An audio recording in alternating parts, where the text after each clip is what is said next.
Hey folks, welcome, welcome. Looks like we've got video, looks like we've got sound, so should be going all right, should be working all right.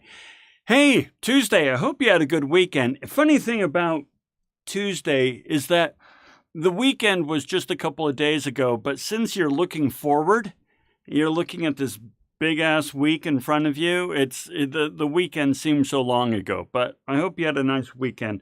My wife and I have been doing a lot of work in the garden, in the yard, because it's the only time that the weather is any good for that. And so we like to get out there and get all that work done, because pretty soon it's going to be too dang hot to be outside. So get it done while we can. All right, well, you know what? We've got Module 5 here. Let's go ahead and kind of get started there. Let me set the stage for you a little bit. Last week, we talked about a lot of ways that religion kind of was anxious about business. Of course, we talked about the Vikings and so forth, but here's the deal. Business is really, really, really powerful, and especially as the Vikings and other groups were creating these multinational corporations and bringing in stuff from all over the place and so forth. Business is powerful. I'm not telling you anything you don't already know. Remember, this is not a history class.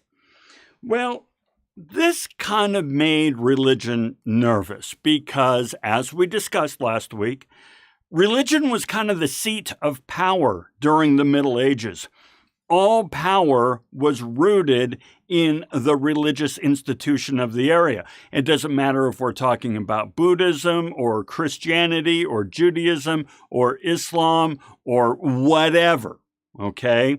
The seat of power rested with religion. And so business came along. I mean, business had always been there, right? But business really grew in influence and religion got nervous. And as we discussed last week, there were about 4 ways that religion would respond, and we can go, I'm not going to review all those. You know all this. Okay, great. But then a funny thing happened on the way to the forum, all right? Along came the Calvinists, and the Calvinists managed, it's quite extraordinary, we're going to discuss this today, the Calvinists managed to not only make business okay with religion, the Calvinists made business requisite for religion. In other words, if you want to go to heaven, you better be involved in business. And we're going to talk about that today. I want to be clear, not a history class. We're going to talk about how these very same sentiments pop up today, okay? And then we're going to talk about some of the changes that this brought into the philosophies and minds of people. Once again, we're going to be showing how this is happening today, just as it happened, say, during the Renaissance and so on and so forth. Okay, so that's enough preamble, Lon. Let's get on with this. So we're going to start by talking about the Protestant work ethic as described by Max Weber. Okay, so this is going to be the first half of our discussion today. Here's some context. Okay, Max Weber, he studied the Calvinists of the, 1700s and so, and 1600s maybe, I don't know. Oh, long time ago. Remember, I don't care about dates. Any case, he studied them and kind of studied their response to business and religion and so forth. So here's some context for Calvinists, Protestants. You want to go to heaven. That's kind of the big deal, right? You want to go to heaven. Remember, this is a Christian sect. Well, now, they also believed in preordination. Preordination meaning whether or not you've gone to heaven is already decided. So they were like really, really, really psycho about looking for evidence that they had been chosen. So kind of a funny thing, the way that you find evidence that you're chosen is you look for evidence that you are favored and blessed.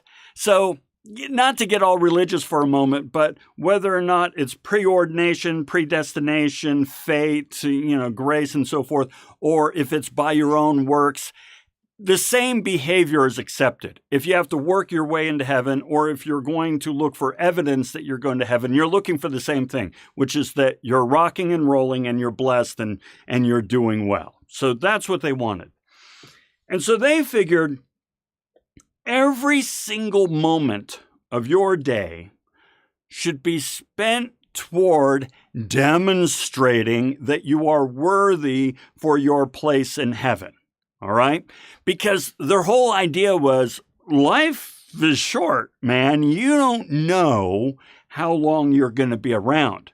So you got to spend every single moment demonstrating that you're worthy for your place in heaven. Okay. That's what we're starting with. As it says here, not leisure and enjoyment, but only activity serves to increase the glory of God according to the definite manifestations of his will. All right, whatever. Okay, so with that, they had certain rules, right? It's like, well, if every moment of your day should be spent in glorifying God, well, then right away, laziness is out. Laziness, not allowed. So as it says here from the readings, waste of time is thus the first and in principle the deadliest of sins. The span of human life is infinitely short and precious to make sure of one's own election, whether or not you're going to heaven. Loss of time through sociability, idle talk, luxury, even more sleep than is necessary for health, 6 to at most 8 hours, is worthy of absolute moral condemnation. In other words, it is a religious mandate for you to work your ass off. All right? So this is where religion begins to justify business. First principle, you got to work your ass off to demonstrate that you are worthy for heaven. Okay, that's the first one. Next one is the Calvinists viewed your job as a divine calling. Okay? Now, there's a job. You go on, KSL, or you talk to your friend and you sign up for a job, you apply to a job, they hire you, and that's great. Okay, I can pay my bills. That isn't the way they viewed it. They viewed work, your role, as a divine calling. So check this out. This is from the reading once again. What God demands is not labor in itself, but rather labor in a calling. In the Puritan concept of the calling, the emphasis is always placed on the methodical character of worldly asceticism, we'll skip that next part. So, even the wealthy shall not eat without working, because it doesn't matter if you don't need the money. You got to work. Remember, work is how we glorify God, okay? So they don't care if you're well off, all right?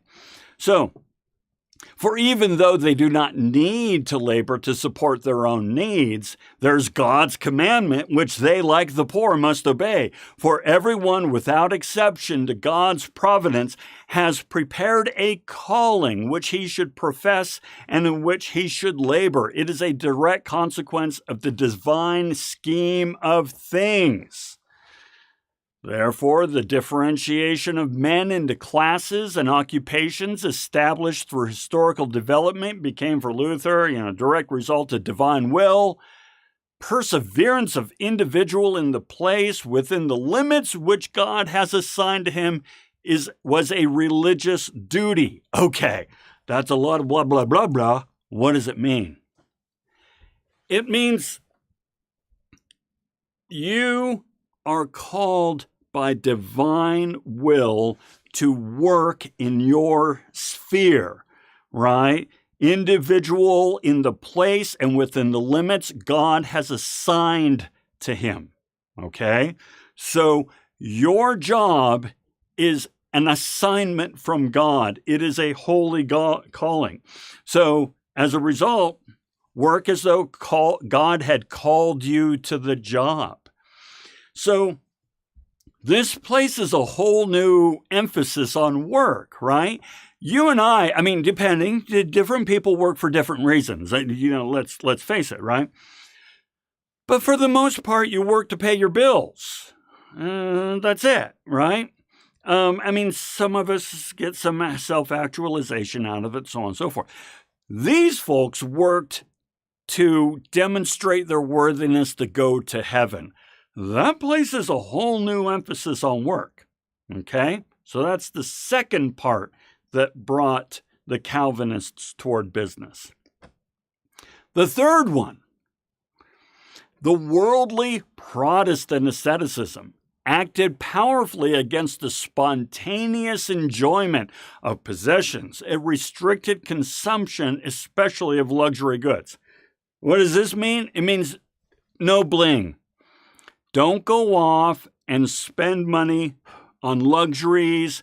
Don't be ostentatious about how you dress, what you wear, and so forth. Remember, we're talking about Protestants and very, very conservative, and so they want to live an ascetic lifestyle, a simple, minimalist. I don't want to say impoverished because they're not impoverished, but they don't want to be in your face and ostentatious with wealth, okay? So that's the third thing, because that's how Jesus lived, right? That's what they're going with. So, wealth is thus bad ethically only so far as it is a temptation to idleness and sinful enjoyment of life, and its acquisition is bad only when it is with the purpose of latter living merrily without care. So don't spend your money. Okay, now watch where this is going, folks. This is a process, right? First of all, you want to demonstrate that you are worthy to go to heaven. So every waking moment of your day, you're going to work your ass off.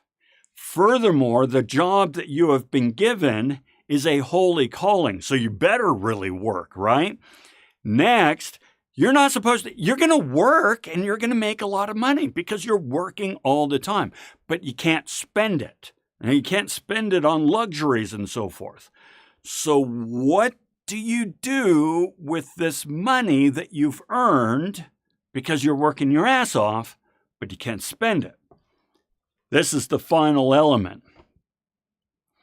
You don't spend it, you invest it. Earning and investing as a performance of duty and a calling is not only morally permissible, but actually enjoined, meaning it's required. The parable of the servant who was rejected because he did not increase the talent which was entrusted to him seemed to say so directly. Okay, so this is the final element, so I want to talk to you about this one, right? What Weber is talking about here is the Christian parable of the talent, all right? Now, if you're not familiar with this parable, I'm going to go ahead and really paraphrase it in modern terms, okay? So, no, I'm not quoting the Bible. I'm putting it in very modern terms.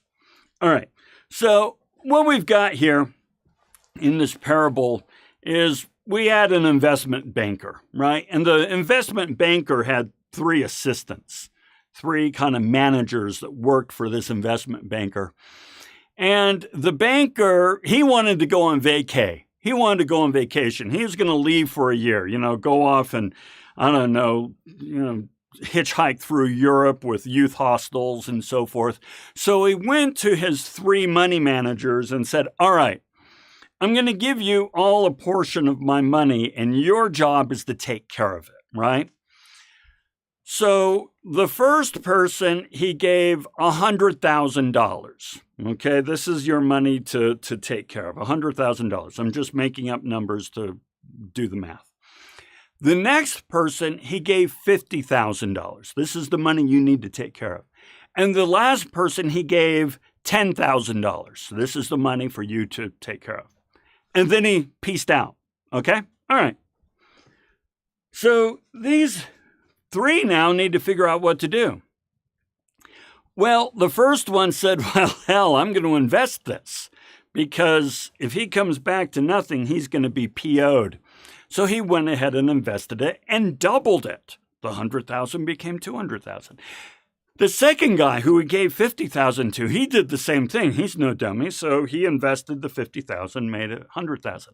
The third guy, though, he was afraid of losing the money. He certainly don't want to lose it. He was, risk adverse and loss adverse, so he just put the money in a mattress. All right. Year later, the investment banker comes back and says, all right, return and report. What'd you do?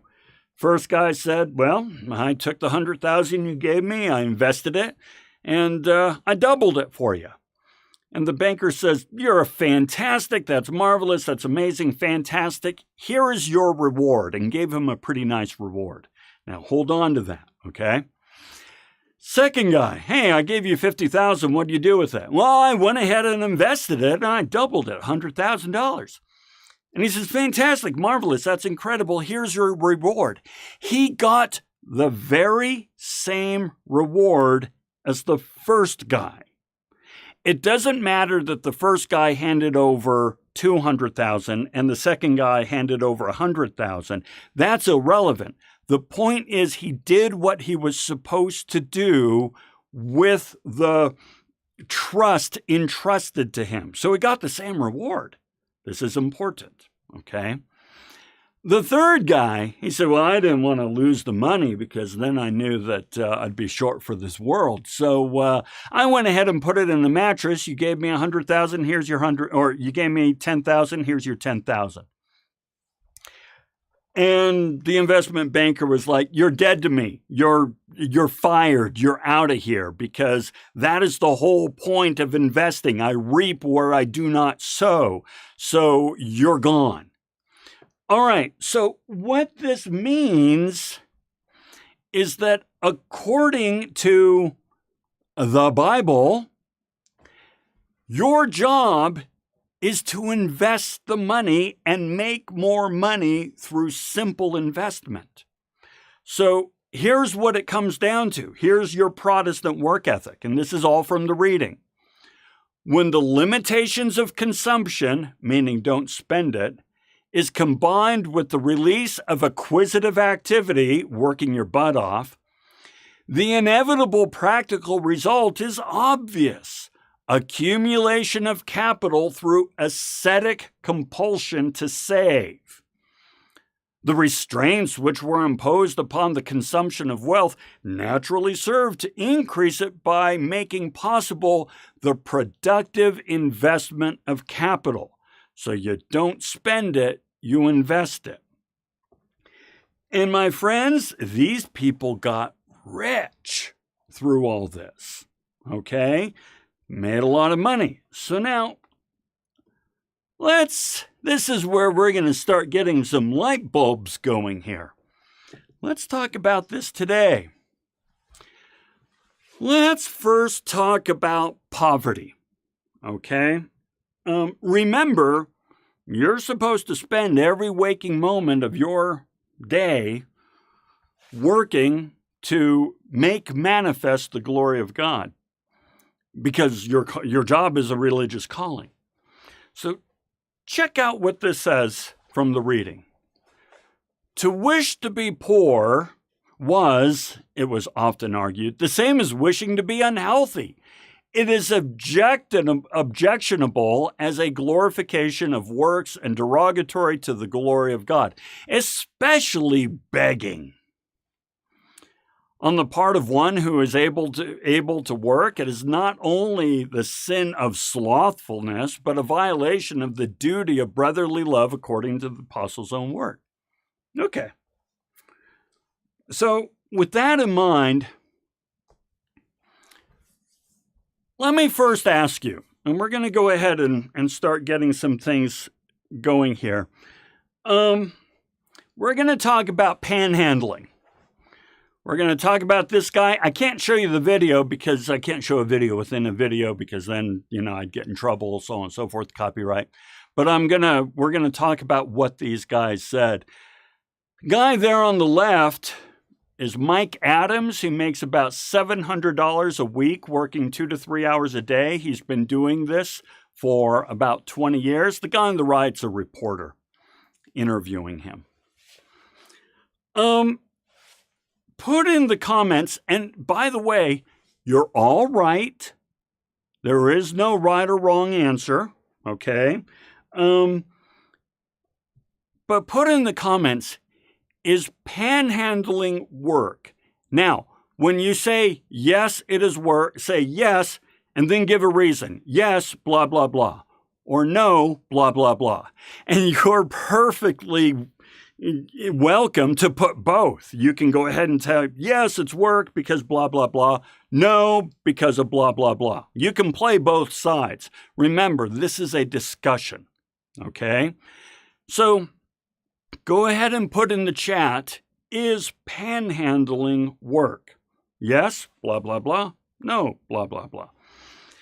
And as you do that, I'll just give you a little context here, because according to the Protestant work ethic, panhandling is no, it's not work. You should have a job, but is panhandling a job? Why wouldn't it be a job? So give me your thoughts on that one. That would be considered begging, which the quote before said begging is the worst of all sins because it's slothful and it doesn't glorify God. So as you consider this, I'm going to take you through the transcript of this video. Go ahead and put it in the chat below. The interviewer asks, he says, what do you do when people tell you, why don't you get a job? To which Mike Adams says, I've got one. I'm a traveler. I've got a job. I'm a traveler. Interviewer, so you consider this your job? Mike Adams, damn right. Interviewer, do you want to do anything else? Hell no. Okay, so Mike Adams believes that panhandling is a job. Okay, so let's see what you guys have here. And again, all answers are right. That's the beautiful thing about this class. All answers are right. Jordan says, I believe panhandling can be work depending on how you do it. If you're a street performer, that's yes, a street performer would be considered panhandling. And so, Mike, that's a great observation. We're going to talk about street performers here in a moment. It is considered panhandling. And yet you're doing something, right? Caden says, I wouldn't say it's work because you don't provide a good or a service for the money. So yeah, we're going to explore that, exploring whether or not you're providing a good or a service. All right, very good. Claire says, it's work because it's inputting some amount of time and effort, however little for return. One might say it's not a job because it doesn't enrich society, but donors might feel pride. So yes, an excellent point. Jordan, if they're just begging for money, that's not really work. Yeah. And Jagat goes on to say begging is not a job. Okay, excellent. You guys are touching upon some excellent points. All right. Let's continue this and we're going to see how this works. Okay. So go on to the rest of the interview and you guys are going to see what you've written expressed in this. So you're Johnny on the spot. Would you say you're a professional panhandler? Mike says, working on it.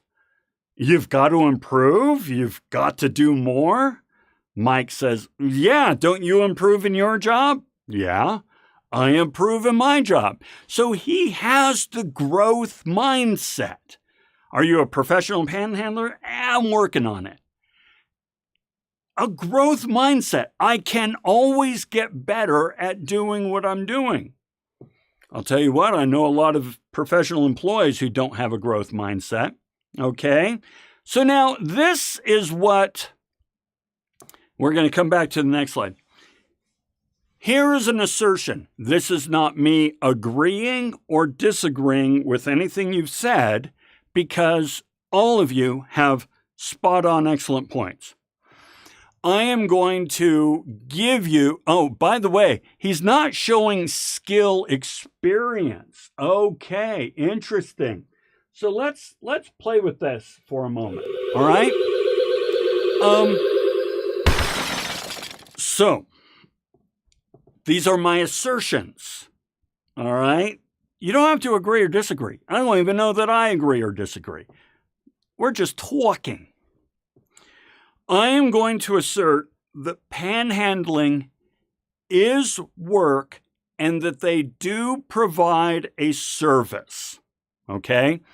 Now, I contend that I can prove that they provide a value. They provide a value-add service.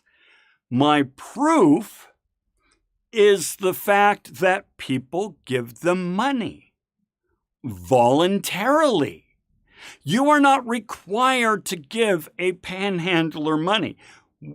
Some of us, I do from time to time, give panhandlers money voluntarily. Now, one of you said, I feel good. Okay, Claire. Claire pointed out, perhaps it makes the donor feel good. I feel pride. I feel a sense that I've done something good for someone, that I acknowledge that I have the ability to do that. There's any number of machinations that somebody can go through to feel a desire to give money and to therefore feel something good in return. This is a service that they provide. Now, you might say, that's a stupid-ass service. Of course, and you would not engage in that service. We have a free market system. You don't have to engage in that service that they are selling. You don't have to buy it. Other people, though, are like, oh, I'm totally going to buy that service, right? Riley says, make people feel good. That's why many people do it. Yes, right? And I got news for you. Feeling good feels good. If I could pay somebody $1 to feel good, that's a cheap dollar. That's a cheap service, right? Panhandlers provide a lot of other services as well. It all depends on what the person is trying to get from it, right? It could be that the person giving themselves were laid off at one time and they had to kind of, for lack of a better word, beg from others to kind of meet their needs and so forth, and then recognize that, you know, I could have been in that state too, and I want to help people and so forth. But any number of things, right? So now, one of you pointed out, let's see, it was Jordan. Okay, Jordan. Now, talked about street performers. Well, when I was 16, I hitchhiked and juggled my way through Europe with my best friend. That's John on the top and me on the bottom, 16-year-old kids in Europe. We juggled on the streets for food and we starved. Over there, it's called busking, street performing, right? And it was illegal and we were rousted a few times. So we panhandled. Now, check this out. I'm going to go ahead and tell you, You're looking at this and going, damn, that's cool. Imagine being 16 years old and hitchhiking through Europe and juggling for food. And oh my gosh, the stories. You're looking at that and thinking it's pretty cool. And yet that is no different than panhandling. It's just we are wearing clean clothes and are clean cut, and we're in Europe versus on the corner with cardboard. But there's no difference. Real quick, by the way, let's see. Riley goes on to say the donor believes that by giving money helps society in some way, but also makes them fulfill their Christ-like attitude. Yes. Yes. Now, one other thing about all this,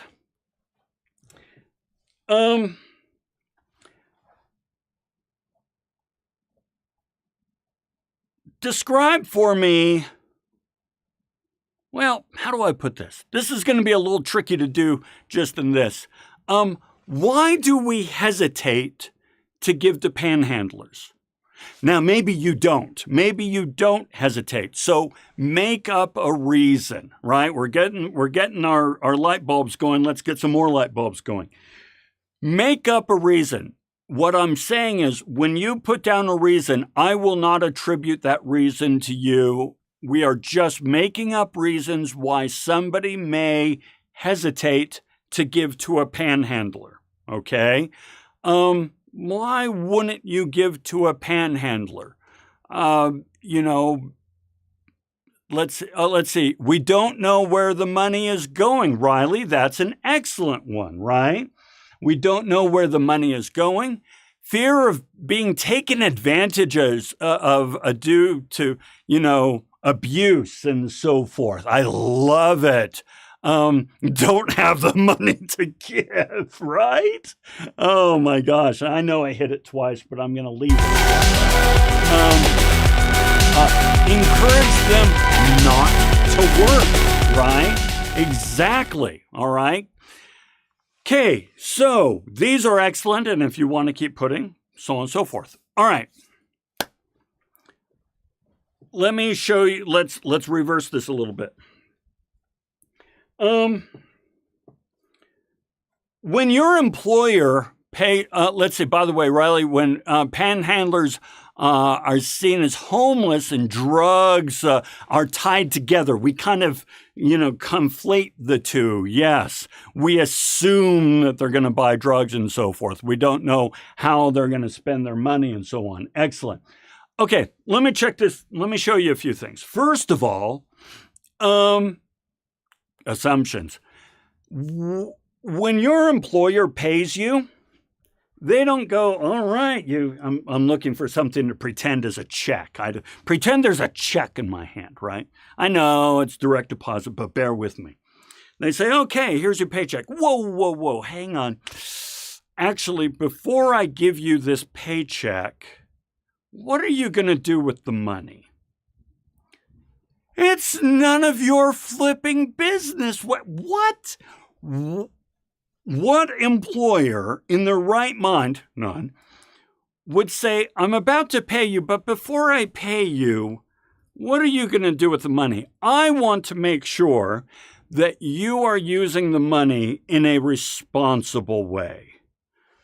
Oh my gosh, you would not have enough middle fingers to give this employer if they said that to you, right?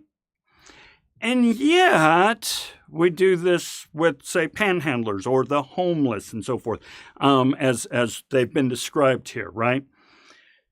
So that's one thing to consider. Next thing to consider is, well, you know what? It could be conflated with drugs and so on and so forth, and that's not an inaccurate, by any stretch, assumption there. But you want to know what a poor person looks like? Okay, seriously, I love you all because you're my students, you're involved, you're engaged, you're committed to your future. That's why you're here. I love it. If you want to know what a poor person looks like, look in the mirror. You are poor. I mean, you are really poor. You consume far more value than you produce, and you have since the day you were born. So why do we, subsidize your education? Why do parents perhaps give you a room to live in, or help you out with groceries, or help you out with rent, or any of that, or get, why do we? Because we're investing in you. You people, seriously, I'm not just saying this. You people are one day going, yes, you're an investment, right? College students, I'm just going to hit a whole bunch of light bulbs. You people are, no, you're not a sunk cost. No sunk cost. You people are going to kick ass and take names one day. And you are going to create a great deal of value for the economy, for the community, for families, for the state. You're the future. But I mean that. And we mean it. And so we invest in you. But that's because these couple of dorks, you look like somebody worthy of investing. Everybody is worthy of investing, and how we give them money to invest in is up to us and up to them and what they ask for and so forth. So me giving, me helping out my son as I do, he's not begging, but he's living off of me, right? Last thing. Oh gosh, what was the last thing? Oh, I get so excited talking about this. I get so excited. I don't know what the last thing is. It'll come back. But yeah, this is where here is the last thing. I remembered the last thing, and you are welcome, because it's a good last thing. I see this a lot, and you have seen it a lot. So all of you are going to be, yeah, I've seen that. But I saw this one particular that just put me through the roof. Painted on a car, on the windows of a car in soap, is U of U, University of Utah, MBA, new grad, and the Venmo to congratulate. I've seen recently married, Venmo to congratulate, and I've seen all graduated high school, Venmo to congratulate. But a new MBA from the University of Utah, Venmo to congratulate. My friends, that is panhandling. And you know what else is panhandling? Here's the last point, we'll move on. GoFundMe. Now, GoFundMe is give me the money so that I can go off and do this thing. You don't know if they're going to do the thing. Those things rarely happen, right?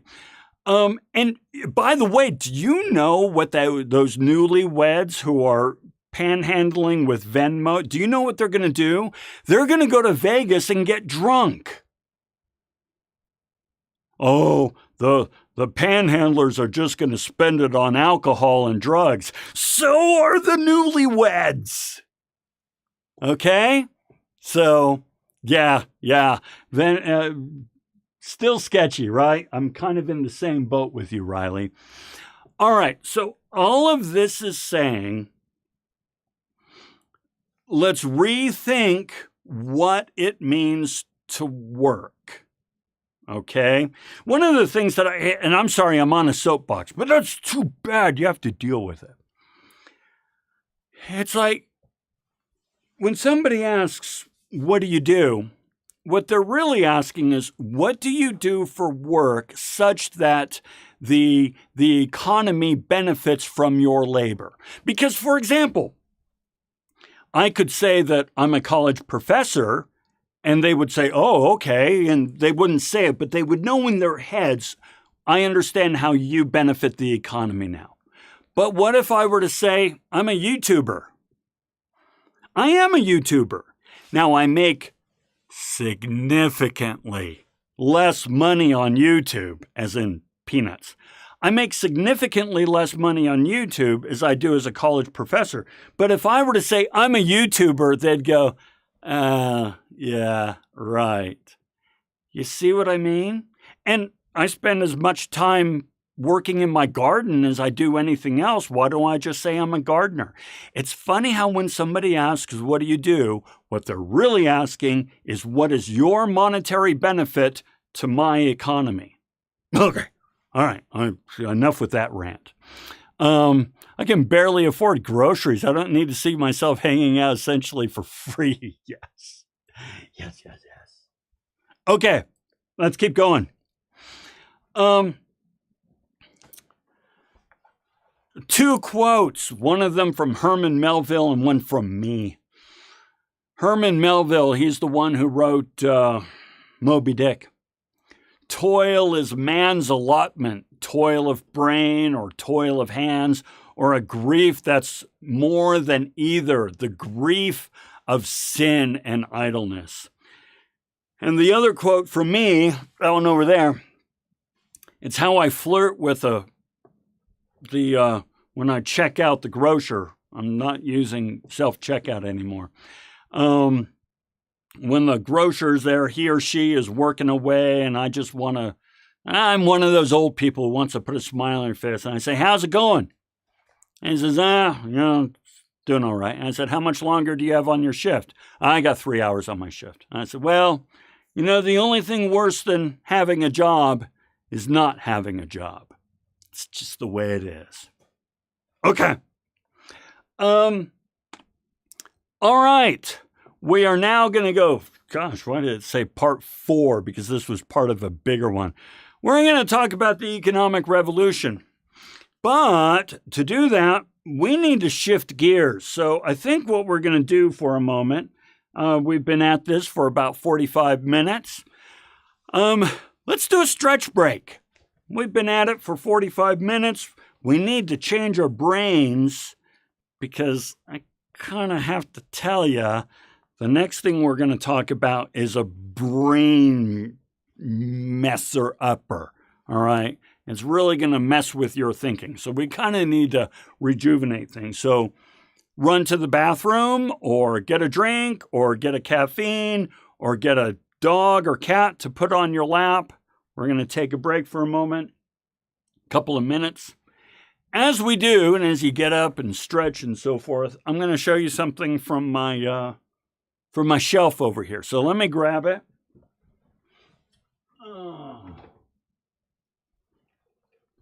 It's this.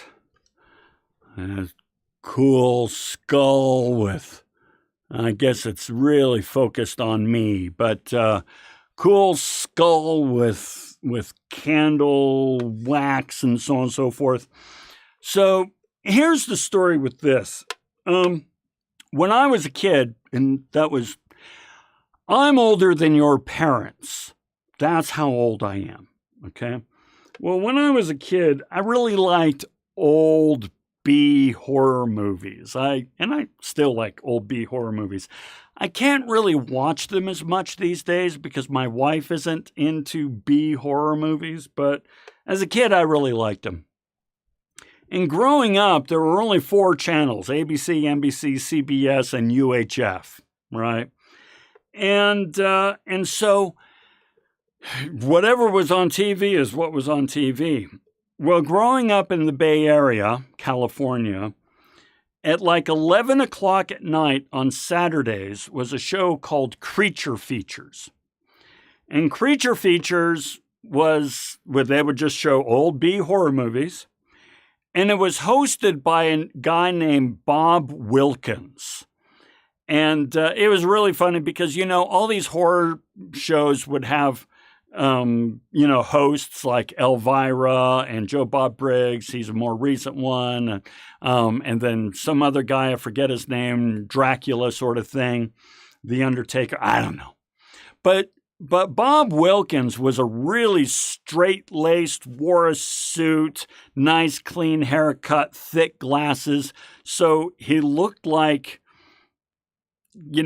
somebody from a 1950s movie, right? But his whole setup, his stage, was really spooky, really cool. And he had on a table next to him a skull with a candle on it and all the wax dripping off. And I thought that was the coolest thing in the world. So I went ahead and made one as a kid. You get the model. The skull is just a model. I'd made it, and then you put stain on it and everything to make it look old, and then candles. The one I had as a kid is long lost. I made it when I was 13 years old. It's gone.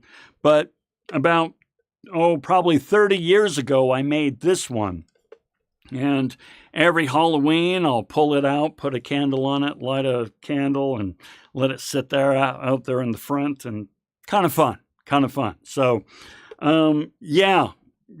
that's a weird thing to have around, but I like it. Put that back here.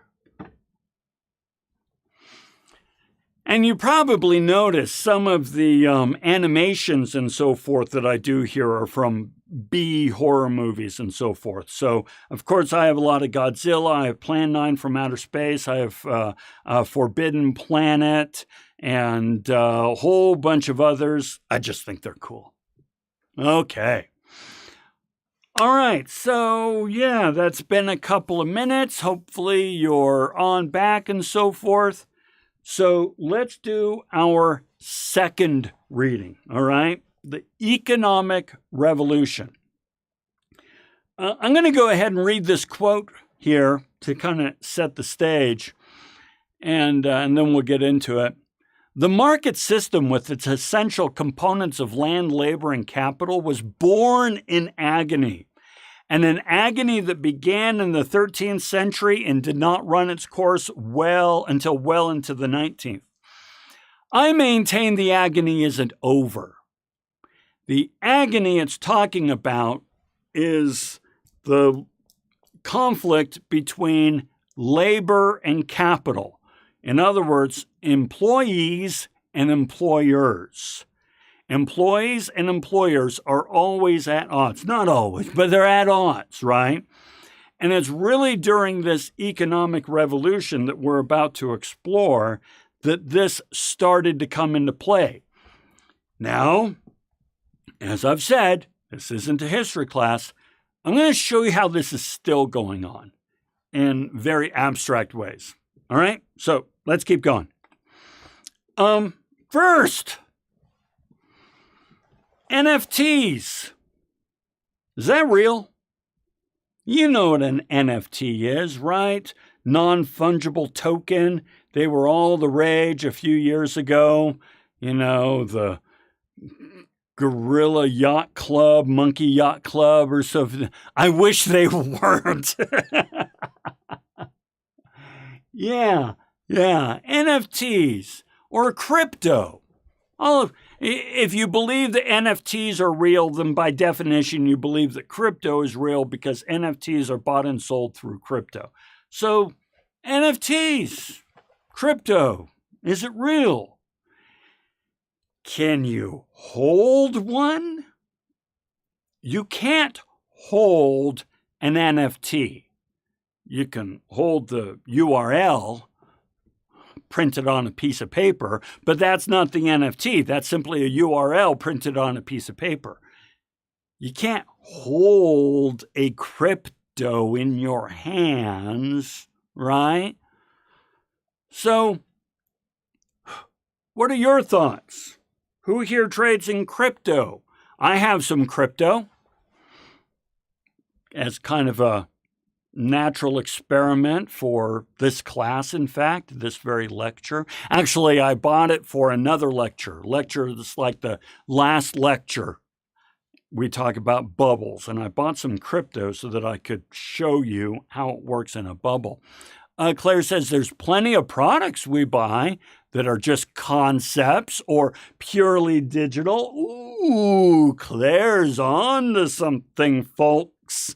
Plenty of products that we buy that are just concepts. Okay, I gave that one 2 light bulbs. Actually, that's 4. I gave that one 2 light bulbs because I want you to key in on what Claire just said. There are plenty of products we buy and sell that are just concepts. And remember, value is just a concept. Remember, there is no such thing as value. It is only a perceived benefit. That's one of the definitions you guys gave on our first live stream, and it's an excellent definition. That's why I remembered it, and it was your definition. It is a perceived benefit, but a benefit and a perception are both concepts. Value is just a perceived benefit, as in to give to a panhandler and feel good. That's just a concept. Okay, this is good, folks. I'll show you why. By the way, Julian says, I bought $1 in crypto last month just to see how it go. I don't have a lot of faith in it. Yeah, Julian, and that's exactly what I was doing, is saying, okay, if I'm going to teach about this in an upcoming lecture, I need to be in the game to kind of see how it goes and so on and so forth. It goes like this. We'll talk more about that in a future lecture. All right, so let's keep going. All right, I'm going to read this, but then, I'll talk you through some aspects of it. All right, this is from the reading. Always worried about buying at Jakai. You are right. I'm on your side. I did not buy it to invest it. I bought it so I could show it in my class. So I'm with you. All right, let's read this real quick. The whole world until the 16th century, 17th centuries could not envision the market system for the thoroughly sound reason that land, labor, and capital, the basic agents of production in which the market system allocates, did not yet exist. Okay, folks, focus your brain. Land, labor, and capital didn't exist? Watch this. Land, labor, and capital in the sense of soil, human beings, and tools are, of course, coexistent with society itself. But the idea of abstract land or abstract labor did not immediately suggest itself to the human mind any more than the idea of energy or matter and so on and so forth. So let's talk about abstract for a moment. Abstract, and Claire said it earlier, lots of things exist only as a concept. Abstract means it's only a concept, okay? And we treat it like it's a real thing, but it's just a concept. Just to show you how psycho this gets, this here is a study done, and I'm talking about a legit academic study that talks about what makes a chair a chair. Now, you might think that is the most ridiculous thing in the world. I know exactly what a chair is. You'd be surprised. It's not that easy to define, all right? Well, you might say, well, a chair is something that you sit in. All right, is a bathtub a chair? You sit in a bathtub. Is your little brother a chair? You've sat on your little brother many a time. No. It's something built to sit in. Okay. So is a beanbag a chair? Just a bag of beans? Is a beanbag a chair? Or if I were to show you a teeny tiny little model chair or a great big huge novelty chair, I'd say, what's this? And you'd say it's a chair. And I'd say, what's this? And you'd say it's a chair. And yet neither one of them can really be sat in. And yet we would call them chairs. And if I were to draw you a picture of a chair and say, what's that? You'd say it's a chair. And yet it's not meant to be sat in at all. The point is, everything exists in abstract, And it is only when we are able to wrap our minds around the abstract that we can monetize aspects of it. So, I know that sounded weird. Let's get to actual examples. Let's talk about land, okay? Take, for example, land. As late as the 14th or 15th century, there was no land, or at least in the modern sense of freely saleable, rent-producing property. There were lands, of course, estates, manors, and principalities, but these were emphatically not real estate to be bought and sold as warranted. Now, to help you understand this, let me give you this one. Can you buy and sell sunlight? It's a totally naturally occurring thing. If that window weren't closed, there'd be sunlight out there. I think it's a little overcast day. But sunlight, can you buy and sell sunlight? I mean, for real, is there a market where you can go and buy and sell sunlight? The answer is yes. In some areas, if you build a building that blocks, it can increase the cost of an apartment, Claire. Yes. Okay. You can sell spaces that have sunlight in it. There are many examples of where if you build an apartment building that blocks somebody else's sunlight, you have to compensate them for that sunlight. And yet, traveling warmer weather, yeah. And think about this one. A view. If your home or apartment has a view, it is worth more. But if somebody blocks that view, it is worth less. Therefore, a view is something you can monetize. You can buy and sell a view. You can buy and sell sunlight. And so this is where an abstract concept like a view can be bought and sold. But now it's really hard to wrap your mind around if you've never experienced that sort of thing before. So back in the day when, land was freely available. What do you mean buy and sell it? Well, watch how this happened. By the way, here's the one for sunlight and views. So I'm going to read the reading, but this little movie right here, this is a movie called Open Range with Robert Duvall and Kevin Costner. It's actually a pretty good Western cowboy movie. And the whole movie of of Open Range is exactly what we're about to talk about here. All right? So here's the reading. Wool has become a new profitable commodity, and wool demands grazing pastures for wool producer. The pastures are created by enclosing common land.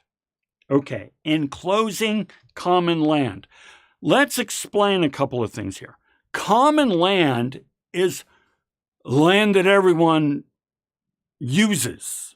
No one owns it. It was not even considered something ownable. It's like when you walk outside and you enjoy sunlight, you are enjoying a valuable commodity. But nobody, when you're walking around living your life, you're not like, gosh, I hope I can get some. How am I going to afford my sunlight today? Ooh, I really want more sunlight. How am I going to get that? Oh, I don't know. Maybe I'll skip dinner so I can afford sunlight. You've never thought that before in your life. It's just common, okay? The pastures were made by enclosing common land, the patchwork crazy quilt of small scattered holdings, unfenced and unrecognizable only by a tree here and a rock there dividing one man's land from another.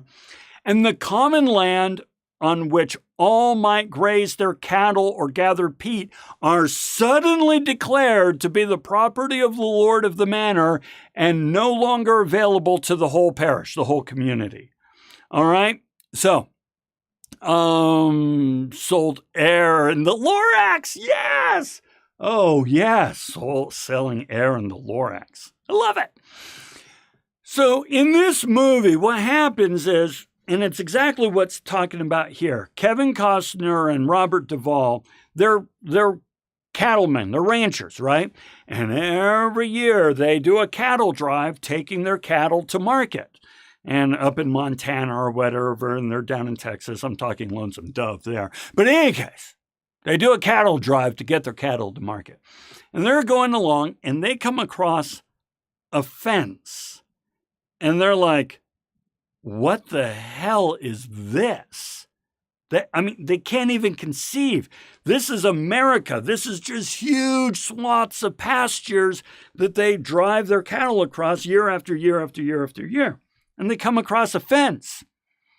And they say, well, there's an easy fix here. They cut the fence and they go on through. Well, it was a fence that a local guy set up to support his sheep. All right? So he's like, no, that's my land. You have to get off my land. And they're like, what the holy hell are you talking about? This isn't anyone's land. This is just the world. What do you mean? He says, no, I own it. Hey, by the way, who decides who owns the land? There's a term in politics called bigger naval diplomacy. And bigger naval diplomacy basically means he with the biggest guns wins. And so, of course, this being a Western, this movie ended up in a gunfight because it's he who has the most guns, the most thugs, and the most power gets to decide who owns the land. Yes, Mary. Very similar to Yellowstone. Yes. So, which Kevin Costner is in Yellowstone. This is still the way it's done today, folks. Nothing has changed. It's no longer biggest guns. He who has the most guns wins. It's he who has the biggest checkbook wins. We've just swapped out our guns for checkbooks. All right? So this is happening, and all these people are on this common land going, what the holy hell, right? Okay. But it is not merely the wholesale land grabbing that warrants attention. The tragedy that the tragedy is what happens to the peasant. Deprived of the right to use the common land, he could no longer remain himself a farmer. Since no factories were available, he could not, even if he wanted to, metamorphose into a factory worker. Instead, he became that most miserable of all social classes, an agricultural proletariat, and where agriculture work was lacking, a beggar, sometimes a robber, usually a pauper. Okay, so what does that mean? Well, it means that Bob is here farming the land. Bob's family has been farming this land for 12 generations. It's just what they do. They're farming the land. And somebody comes along with more guns than Bob and says, that's my land now. And Bob's like, what do you mean? We've been farming this land for 12 generations. Who says it's your land? And the guy says, Smith & Wesson says it's my land. Well, Bob says, okay, well, now I'm screwed because I can't raise my family. And the guy says, well, you have some choices. You can go ahead and keep farming the land, just like you always have. You'll pay me 50% of your profits because I own the land. Or you get out of town and you go work for somebody else. So now, all of a sudden, you have somebody who used to own their own business and somebody comes along and says, I have acquired this, and you now need to work for me for no pay, or you leave and go work for somebody else.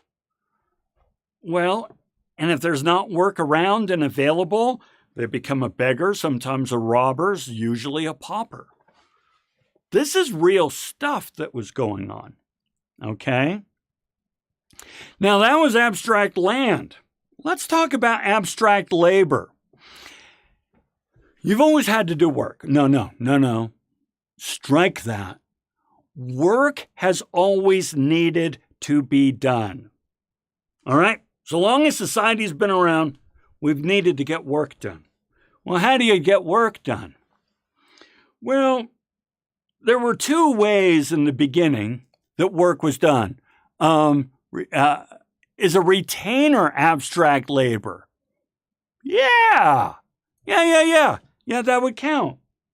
We'll talk about that here. Very good. Also, what is it called? A tenant farmer? Tenant farmer? Yeah, tenant farmer, I think they were called. That would be abstract labor. Okay, we'll get to that. All right, here's the way work was originally done. First of all, it was called custom, tradition, all right?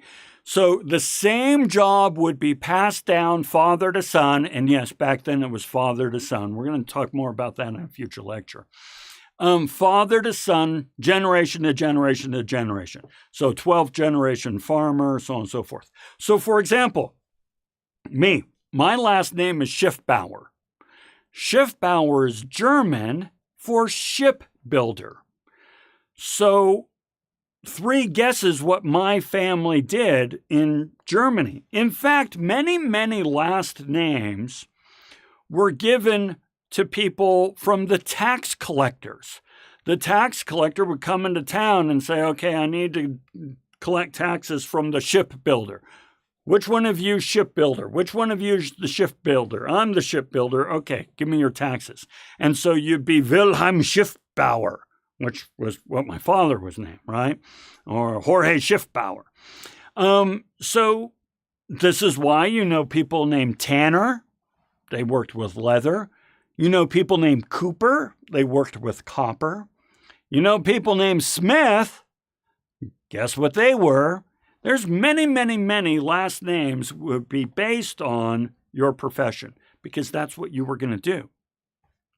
The other group was what the reading politely calls command, which is basically strong-arm tactics. We're talking about subjugating people under the whip, slavery, caste systems, indentured servitude, things like that.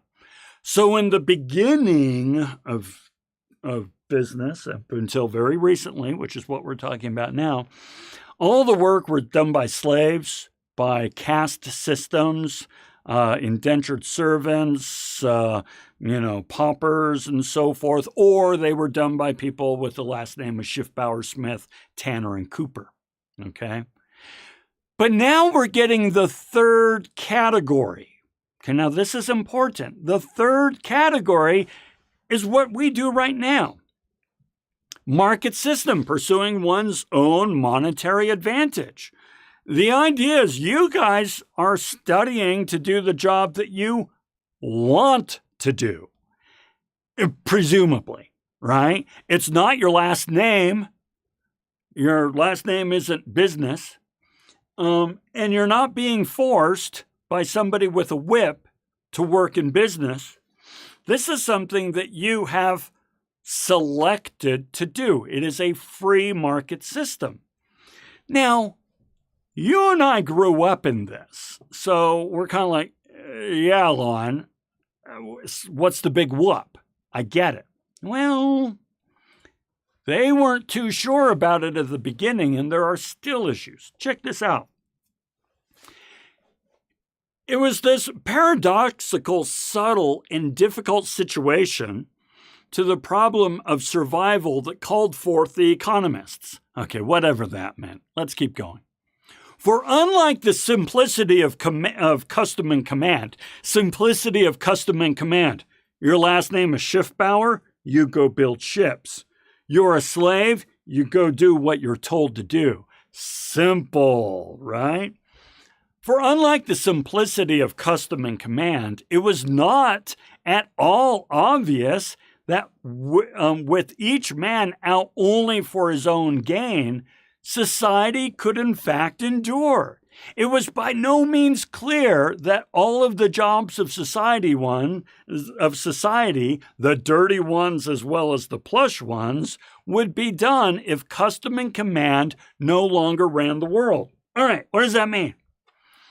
It means, listen, if your last name isn't sewer cleaner, nobody had sewer cleaner. That was done by Cassis. But if we could not force slaves to do the dirty work, or if we could not force a caste system to do the dirty work, or if it was not a family tradition to gather peat, the dirty work, source of fuel, who was going to do it? If everybody gets to choose what they do, who's going to do the dirty work? This was a real concern, all right? Just so you know, this is an interesting podcast here. Now, it's back from 2015, so it's like 9 years old now. Holy hell, 9 years old. But here's what was happening. Back in Lebanon, 9 years ago, there was a revolution in Lebanon.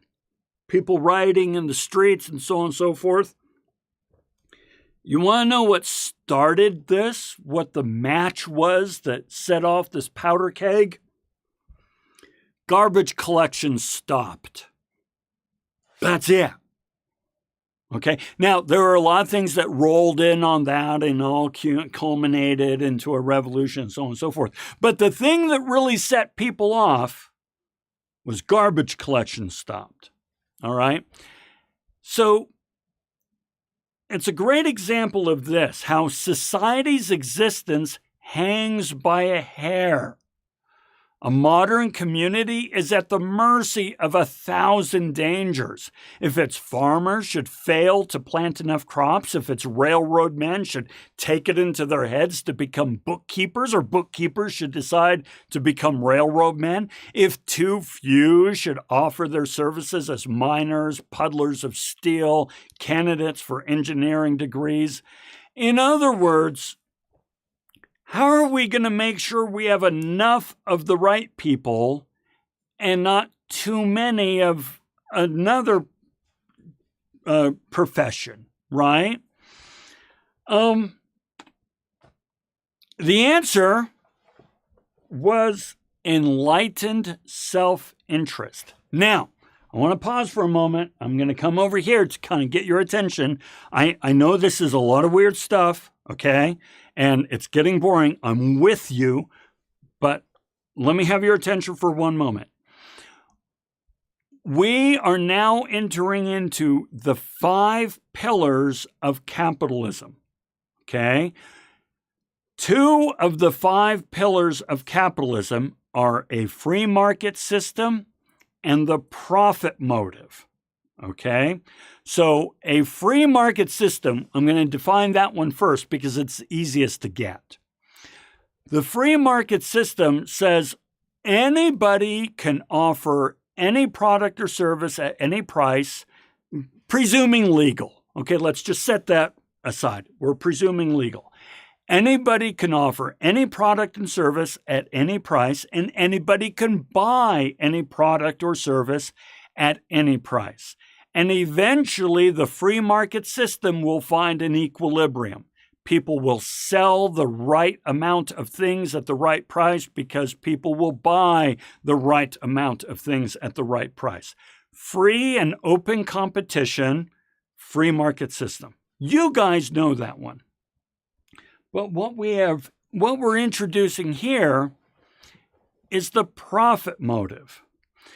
The profit motive says, I'll tell you why people are going to do the dirty work. Because they need money. It's really that simple, right? The profit motive says we want more than we currently have, and we are willing to work to get more than we currently have. So the profit motive is why you are in school right now. You are in school because you want more than you currently have. Now, what do I mean by more? Well, we could say more money, which is true, right? But we're also saying more security, more autonomy, more freedom, more opportunity. You want more than you currently have. Therefore, you're in school and investing in yourself, the best investment you can ever do, by the way. You are investing in yourself so you can get more than you currently have. And you know what? Many of you right now are probably working in the dirty jobs. The answer to who's going to do the dirty jobs is people who are just starting in their careers and want more. My first jobs were the dirty jobs. They were nasty, but I needed the money, right? And you're probably doing the same. Now, this is obvious to us, but it wasn't obvious to them of the time, okay? In other words, a natural and sufficient economic force was always tending to act and produce the best results, except as far as regulation. We'll talk about regulation next week. But the point is, you don't need to force slaves to do the work, and you don't need to force people with the last name of Schiffbauer to build ships in Germany. You just say anybody can do anything they want to improve their current circumstance, and the work will get done. Okay? Free market system, the other part of the 5 pillars of capitalism. If a man wishes to earn wages to receive payment, he must observe what work another man wants done or what goods another man desires and offer to do that work or furnish those goods so that the other man may be willing to remunerate him. In other words, if you want money, figure out what somebody else wants, give it to them, and they'll pay you.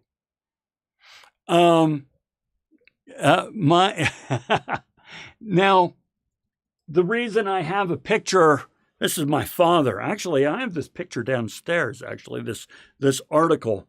My father, this dude right here, he owned a bed and breakfast in Telluride, Colorado. And he would say to people, he'd say to his employees, he says, listen, it's a really simple thing. I need somebody to clean the rooms of my bed and breakfast. You need somebody to give you money so you can buy a ski pass and go skiing. It's a simple contract. You clean my rooms, I give you a ski pass. And it just really put the employment contract in stark relief. I have a need, you have a need. Let's fulfill each other's needs, and that's our employment contract. He was very pragmatic that way, and that's what we're talking about here. And wrong button. We'll talk about this one next time. So we're going to end with this quote, and this is talking about abstract. All right. Names are cages. Naming something limits its definition and pigeonholes its functions. I don't know who said that quote. It's whoever that person is right there. But I really like that. We limit our imagination when we name things because we constrain the opportunity we can derive from it. In other words, when we say, this is this and it's nothing but this, we close off our imagination to thinking, what else could it possibly be? What else could it possibly do for us? And so forth. Next time you look at something and say, this is garbage, pause and say, it's not garbage. What is it? It is an item with some function. Do you need to utilize it for that function? Perhaps not. Fine. But does that make it garbage? Is there somebody else that could use it for a different function? This is where we see value in things that other people don't see the value in. Okay, so there we go. In modern society, labeling. Yes. Ooh, and that just did it for us. That got us to the 15. Fantastic. Labeling. That's exactly what we're talking about here, Jordan. Very good. Very good. So this is what I want you to do, folks. Do me a favor and send me an email letting me know you were here and that you participated. Now, I believe everyone participated, but if you did not, do me a favor and go into chat and tell me what part of today's lecture kind of stood out for you. What made you go, well, son of a, that's interesting. I'll have to think about that. If you go ahead and type that in, then we can say you participated, right? But if you've already participated, don't worry. Send me an email. Let me know that you were here and participated. And you're going to get yourself some extra credit because you've earned it with all of your participation. So that's it. We are all set. Now, I am going to stick around for a little while in case you have any questions or comments or want to follow up on anything. But otherwise, we are all set. Follow up on the assignments. The assignments for this reading aren't due until next week, but start. Start on it now. The next discussion isn't due for like a week and more, but start now. Why wait? Okay? That way you don't have to worry about it later. Otherwise, you guys have a fantastic rest of your day and rest of your week, and we'll see you all next week. Mia says, I thought the idea of GoFundMe as panhandling was interesting. I never really thought of it like that. Yeah, Mia, the only thing that makes it different from the cardboard sign on the corner is the communication channel. One is a computer screen that's all slick and nice and pretty and graphically engaging, and the other is a piece of cardboard with words on it. But it's the same thing. Both are saying, give me money. Yeah. Hey, Jagat, we'll see you later. Jordan, have a great day. I appreciate you. Yeah, just something to think about, right? That's what it's all about in this class.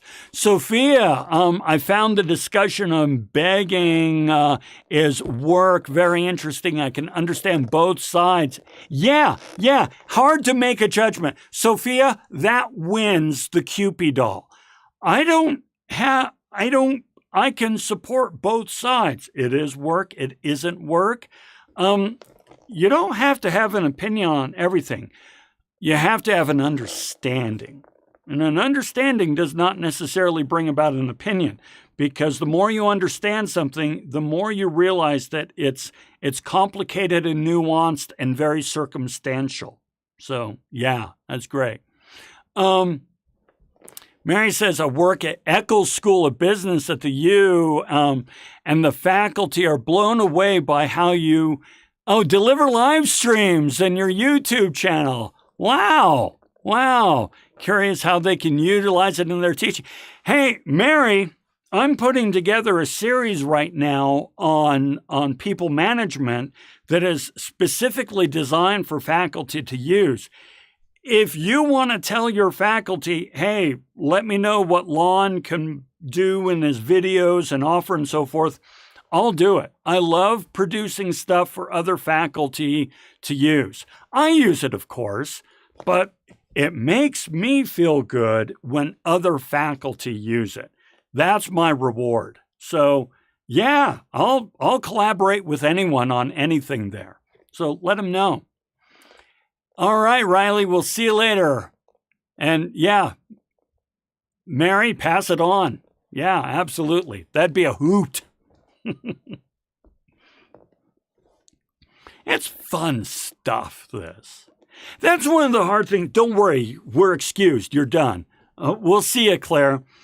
That's one of the things that's tough about being a professor is that I get off on this. I really enjoy talking about all this and so on and so forth.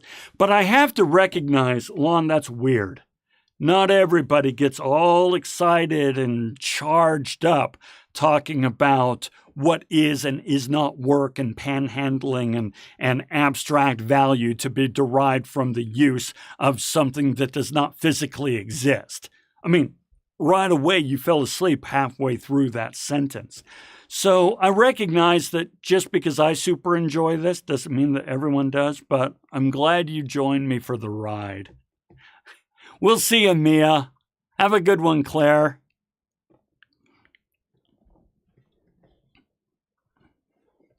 I'm going to have a seat now.